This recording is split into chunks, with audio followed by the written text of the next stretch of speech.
প্রবাসীর বাস্তব ঘটনা। তখন রাত 11:30 বাজে সিঙ্গাপুর। আমি বাড়িতে ফোন করতেছিলাম।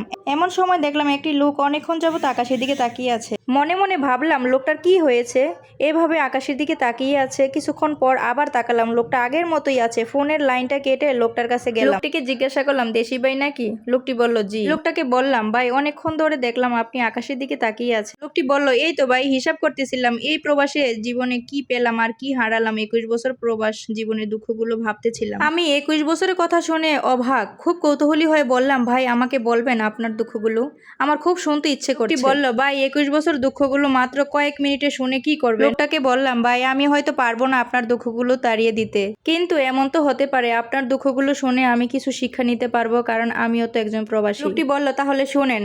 আমরা ছিলাম 6 ভাই বোন। আমি ছিলাম সবার বড়। বাবা ছিলেন কৃষক, নিজেদের জমি চাষ করতাম, বাবার সাথে আমি কাজ করতাম। বাপ বেটা মিলে অভাব দূর করতে পারতাম না। ছোট ভাই বোনগুলো পড়াশোনা করতে, ওদেরকে ক্ষেত খামারে কাজ করতে দিতাম না। এভাবে দিনের পর দিন কষ্ট করতে লাগলাম, কিন্তু কষ্টের দিন শেষ হয় না। একদিন কিছু জায়গা বিক্রি করে পাড়ি দিলাম ইরাক। সেখানে 4 বছর ছিলাম, তারপর বাড়িতে আসলাম। এর মাঝে সংসারের অভাব কিছুটা দূর হলো, ভাই বোনদের পড়ালেখা চলছিল। কিছুদিন পর আবার কষ্ট শুরু হয়ে গেল আমাদের।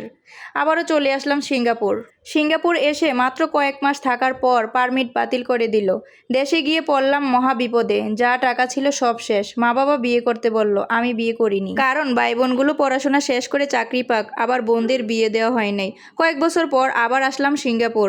এর মাঝে কেটে গেল অনেক বছর। ছুটিতে বাড়ি গেলাম বিয়ে করব বলে, কিন্তু বিয়ে করতে গিয়ে পড়লাম অনেক ঝামেলা। বয়স বেশি আর অশিক্ষিত বলে ভালো বাড়িতে বিয়ে করতে পারলাম না। শেষে কোনো উপায় না পেয়ে গরিবের এক মেয়েকে বিয়ে করলাম, তাও আবার আমার থেকে অর্ধেক বয়সের। জীবনে খুঁজে পেলাম সুখ। ভালোই কাটছিল ছুটির দিনগুলো, মনে হয়েছিল পৃথিবীতে আমি একজন সুখী মানুষ। ছুটি শেষ করে আবার চলে আসলাম সিঙ্গাপুর এসে কোনো কিছু ভালো লাগতো না। রাতে ঘুম আসে না, কাজে মন বসে না। বাড়ি যাওয়ার জন্য মনটা ছটফট করতো। মনে মনে ভাবলাম, ভাই বোনদের বিয়ে হয়েছে, ভালো চাকরি হয়েছে ভাইদের, এখন আমার দায়িত্ব শেষ। এইভাবে একবারে চলে গেলাম বাড়িতে। আর এটাই ছিল আমার জীবনের সবচেয়ে বড় ভুল। এখন সেই ভুলের মাসুল দিতেছি। কিছুদিন যাওয়ার পর দেখলাম চেনা মানুষগুলো অচেনা হয়ে গেল। যে মা বাবা ভাই বোনদের জন্য এত কষ্ট করলাম, তারা এখন আমাকে চিনে না। কারণ কেন আমি চলে এলাম একবারে দেশে। আর বুঝতে পারলাম এতদিন ওরা আমাকে ভালোবাসেনি, ভালোবাসতো আমার টাকাকে। আর মা বাবা আমার কথা শুনতো না, ভাইদের কথা শুনতো, কারণ ওরা মা বাবাকে বেশি যত্ন করতো বলে।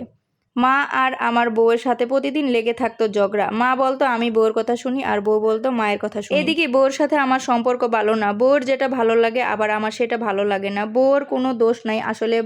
ভাই জীবনে যৌবনের তরিটা যে সময় ভাসানোর দরকার ছিল সেই সময় ভাসাইনি। ভাসাইছি ঠিকই, কিন্তু জীবনের তরিটা আজ বাইতে পারি না। মাঝে মধ্যে এত কষ্ট লাগে, যাদের জন্য এত কষ্ট করলাম আজ তারা কত সুখে, আর আমি অনেকটা কষ্টে আছি। আজ ভাগ্যের কঠিন আঘাত ভেঙে চুরমার হয়ে গেছে আমার দেহ মন।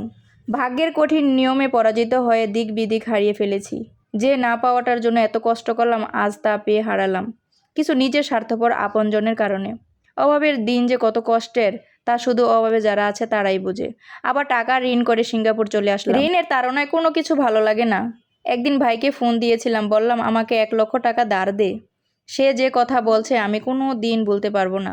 আমাকে বলল, একবেলা না খেয়ে থাকলে একবেলা খাওয়ানো যায়, বা 100 টাকা 1000 টাকা ধার দেওয়া যায়, কারো ঋণ শোধ করা যায় না। মাঝে মাঝে ইচ্ছে করতো মরে যাই, কিন্তু আমার একটি ছেলে আছে, তার কি হবে? মা বাবা ভাই বোন সবাই সুখে আছে, হয়তো বউও চলে যাবে, কিন্তু আমার ছেলের কি হবে? ভাইদের অনাদার অবহেলায় বড় হবে। তাই আবার নতুন করে যুদ্ধ শুরু করলাম শেষ বয়সে। কথাগুলো বলতে বলতে দেশি ভাইটি কাঁদছিল। আমিও তার কথা শুনতে শুনতে কখন যে কেঁদেছিলাম আমি নিজেও বুঝতে পারিনি।